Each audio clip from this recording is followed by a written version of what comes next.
She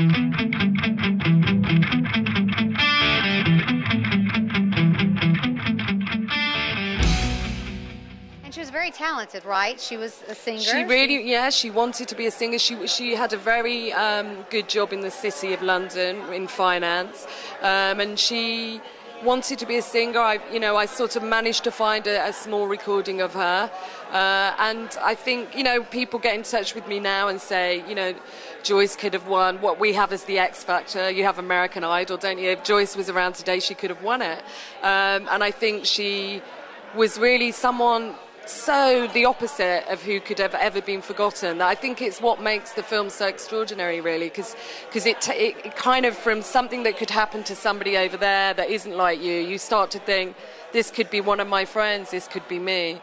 Absolutely.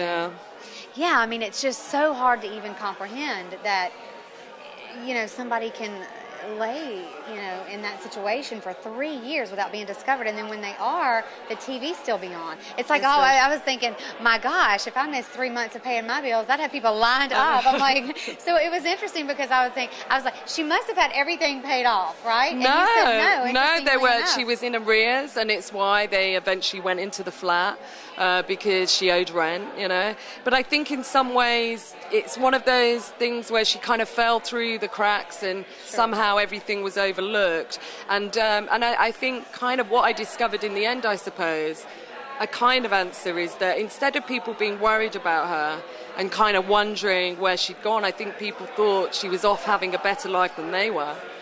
Sure. So they kind of thought they weren't good enough for her. So her friends, her family thought, she's just cut me off, she doesn't want to know. And I think that was kind of the reality of the situation in a way. But I really wanted to, rather than focus on how she died, I wanted to celebrate her life and kind of give her some dignity back, really. How neat of you to be inspired by a newspaper article and look what it's turned into.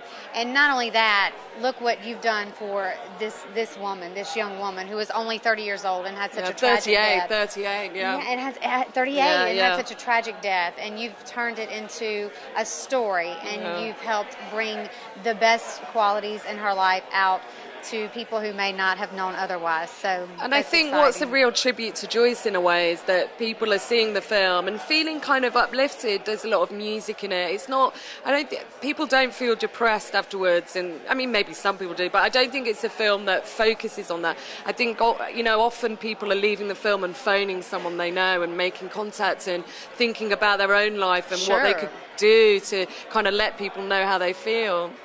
So that's sort of what's happening, really. Carol, thank you so much for talking to us. Are you having a good time at South by Southwest? It's absolutely great. It's raining rather a lot, so I'm slightly confused on what to wear. But it's a wonderful festival, and I'm really happy to be in Austin. And all I keep saying is, see y'all.